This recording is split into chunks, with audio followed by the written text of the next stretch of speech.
கர்த்தாவே, என் ஜெபத்தைக் கேளும், என் விண்ணப்பங்களுக்கு செவிகொடு. உமது உண்மையின்படி உமது நீதியின்படி எனக்கு உத்தரவு அருளச் செய்யும். ஜீவனுள்ள ஒருவனும் உமக்கு முன்பாக நீதிமான் இல்லாததினாலே அடியேனை நியாயத்திற்கு பிரவேசியாது. சத்ரு என் ஆத்துமாவை தொடர்ந்து என் பிராணனை தரையோடு நசுக்கி வெகு காலத்துக்கு முன் மரித்தொரு போல் என்னை இருக்க பண்ணுகிறார். என் ஆவி என்னில் இயங்குகிறது, என் இருதயம் எனக்கு சோர்ந்து போகிறது. பூர்வ நாட்கள் நினைக்கிறேன், உமது செய்கைகளை எல்லாம் தியானிக்கிறேன், உமது கரத்தின் கிரியைகளை யோசிக்கிறேன்.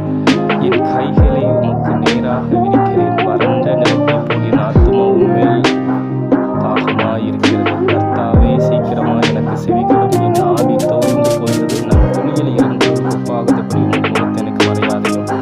அதிகாலையிலே உமது கிருபையை கேட்கப்படும். உம்மை நம்பி வழி எனக்கு காண்பையோ. உம்மிடத்தின் ஆத்துமை வேண்டும். கர்த்தாவே, என் சத்ருவுக்கு என்னை தப்புவே உம்மை புகலிடமாக்குகிறேன். உமக்கு பிரியமானதை செய்ய எனக்கு போதித்தருளும். நீரே என் தேவன். உம்முடைய நல்ல ஆவி என்னை செம்மையானவரை நடத்தும். கர்த்தாவே, உம்முடைய நாமத்தின் நிமித்தம் என் உயிர்ப்பையும் உம்முடைய நீதியின்படி என் ஆத்துமாவை இரக்கத்திற்கு நீக்கலாக்கிவிடும். உம்முடைய கிருபையின்படி என் சத்துருக்களை அழித்து என் ஆத்துமாவை ஒடுக்கிற யாவரையும் சங்காரம் போன நான் உமது அடியேன். ஆமென்.